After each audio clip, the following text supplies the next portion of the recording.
사랑하는 미랄교회 성도 여러분, 오늘도 하나님의 말씀을 읽고 듣고 기도함으로 우리가 마주하는 삶의 자리에서 하나님의 말씀으로 힘을 얻고 은혜를 누리시는 복된 하루 되시기를 소망합니다. 오늘 우리에게 허락하신 하나님의 말씀은 마가복음 13장 14절에서 27절 말씀입니다. 다 같이 살아계신 하나님의 말씀을 읽겠습니다. 황폐하게 하는 가증스러운 물건이 서지 못할 곳에 선 것을 보거든 읽는 사람은 깨달아라. 그때에는 유대에 있는 사람들은 산으로 도망하여라. 지붕 위에 있는 사람은 내려오지도 말고 제 집 안에서 무엇을 꺼내려고 들어가지도 말아라. 들에 있는 사람은 제 겉옷을 가지러 뒤로 돌아서지 말아라. 그날에는 아이벤 여자들과 젖먹이가 딸린 여자들은 불행하다. 이 일이 겨울에 일어나지 않도록 기도하여라. 그날에 환란이 닥칠 것인데 그런 환란은 하나님께서 세상을 창조하신 이래로 지금까지 없었고 앞으로도 없을 것이다. 주님께서 그 날들을 줄여주지 않으셨다면 구원받을 사람이 하나도 없을 것이다. 그러나 주님께서는 주님이 뽑으신 선택받은 사람들을 위하여 그 날들을 줄여주셨다. 그때 누가 너희에게 보아라 그리스도가 여기에 있다, 보아라 그리스도가 저기에 있다 하더라도 믿지 말아라. 거짓 그리스도들과 거짓 예언자들이 일어나 표징들과 기적들을 행하여 보여서 할 수만 있으면 선택받은 사람들을 홀리려 할 것이다. 그러므로 너희는 조심하여라. 내가 이 모든 일을 너희에게 미리 말하여 둔다. 그러나 그 환란이 지난 뒤에 그날에는 해가 어두워지고 달이 빛을 내지 않고 별들이 하늘에서 떨어지고 하늘의 세력들이 흔들릴 것이다. 그때 사람들이 인자가 큰 권능과 영광에 쌓여 구름을 타고 오는 것을 볼 것이다.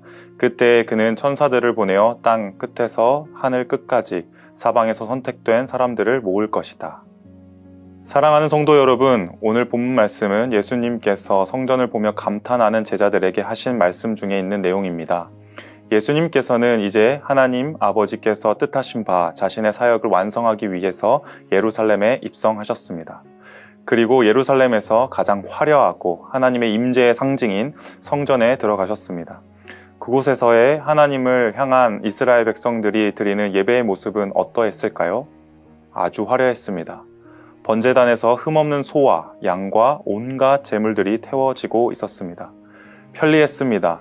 멀리서 오더라도 성전 뜰에서 팔고 있는 흠없는 제물들을 금방 구입해서 하나님께 좋은 것을 드릴 수 있는 예배 시스템도 갖춰져 있었습니다. 그러나 이런 화려함과 편리함이 공존하는 성전에서 하나님의 아들 예수 그리스도께서는 어떤 모습을 보이셨을까요? 예배를 참 잘 드린다고 기뻐하셨을까요? 그렇지 않으셨습니다. 제물을 파는 자들과 돈 바꾸는 자들의 상을 엎으셨습니다.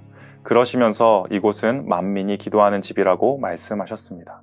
하나님만을 예배한다고 하던 성전은 하나님의 아들 예수 그리스도께서 보시기에 하나님을 예배하는 자리가 아니었습니다. 그들은 그저 성전을 자신들의 이익을 위해 본질을 바꿔버린 것입니다.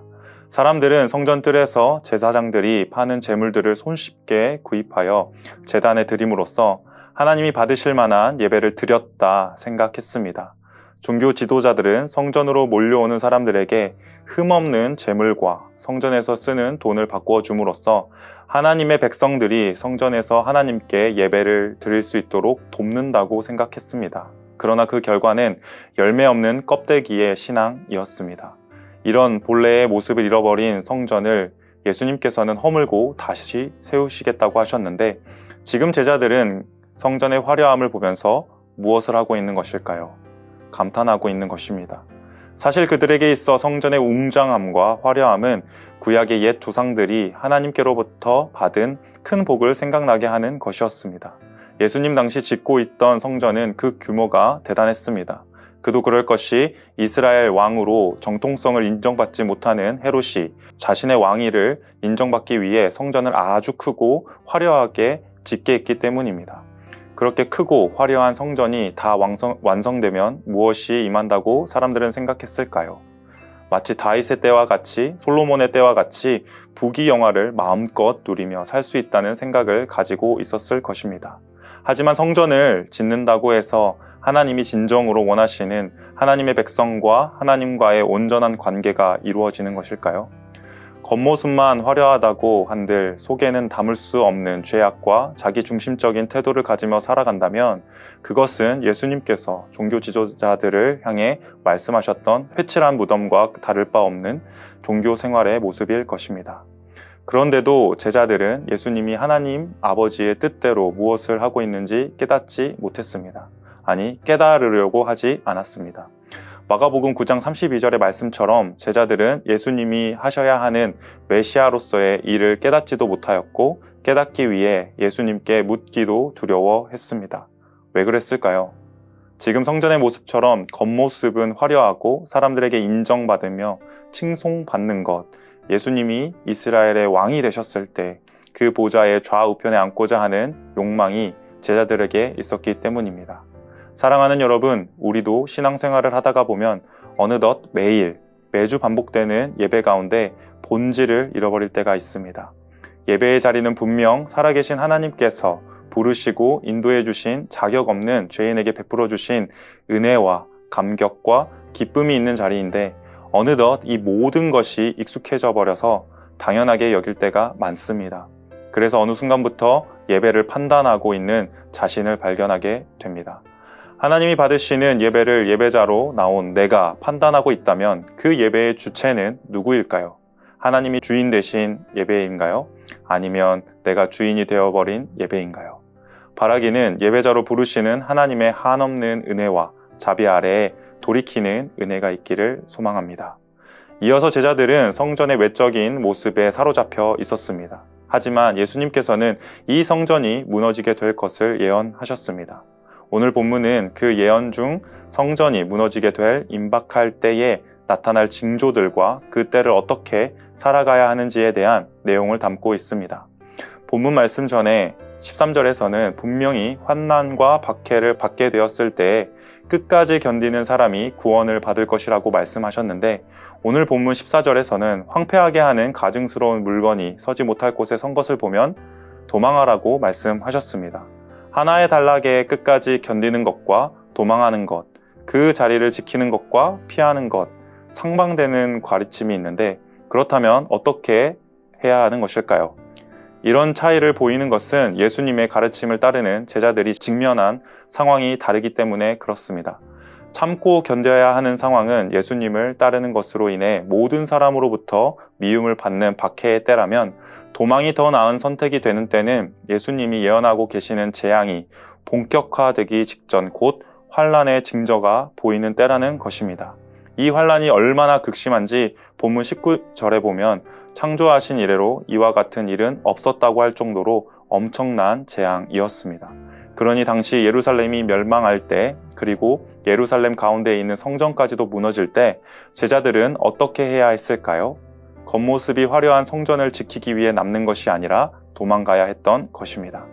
왜냐하면 이 모든 일은 지금 하나님의 주권 아래에 일어나는 일이며 이것을 예언하신 예수 그리스도는 하나님의 아들이시기 때문에 그렇습니다.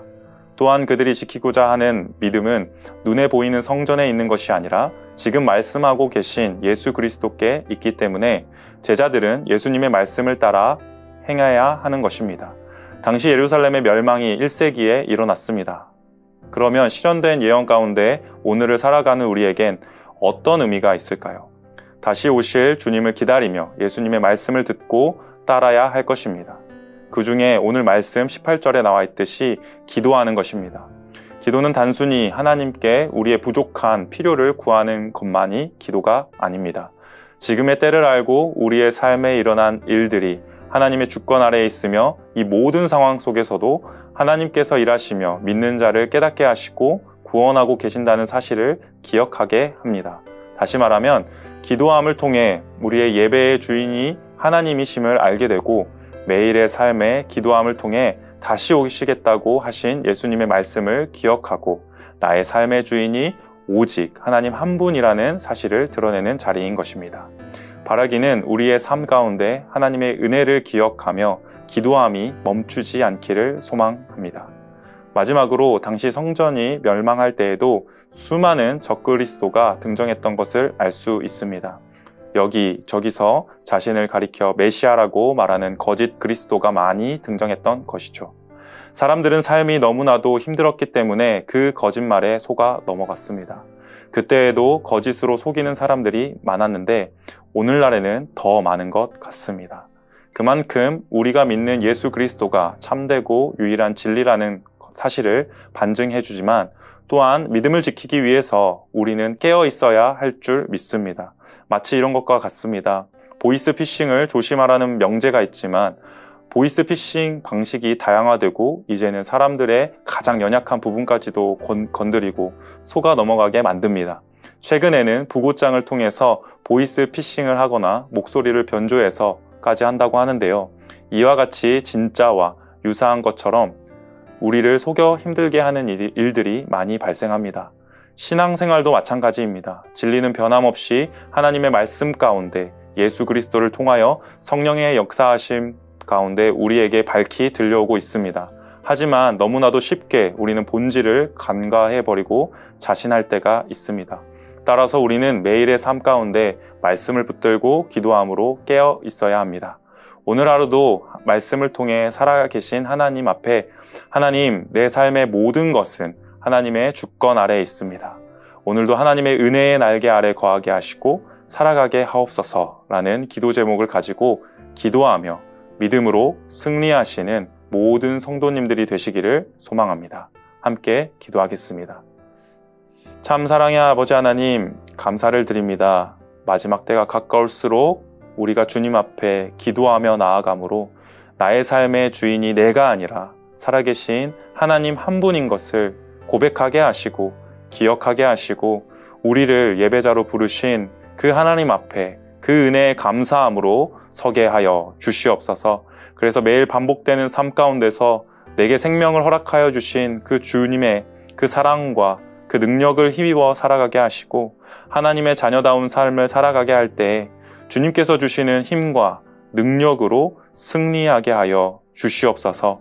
그리하여서 우리 입술의 고백 가운데 기도가 끊이지 않게 하여 주시고 살아계신 하나님을 기도함 가운데 만나게 하시고 그곳에서 역사하시는 그 하나님의 그 놀라운 그 사역을, 그 일들을 눈으로 목도하며 보며 감사함을 고백하는 우리들이 다 될 수 있도록 은혜를 베풀어 주시옵소서. 이 모든 말씀 살아계신 예수님의 이름으로 기도드립니다. 아멘.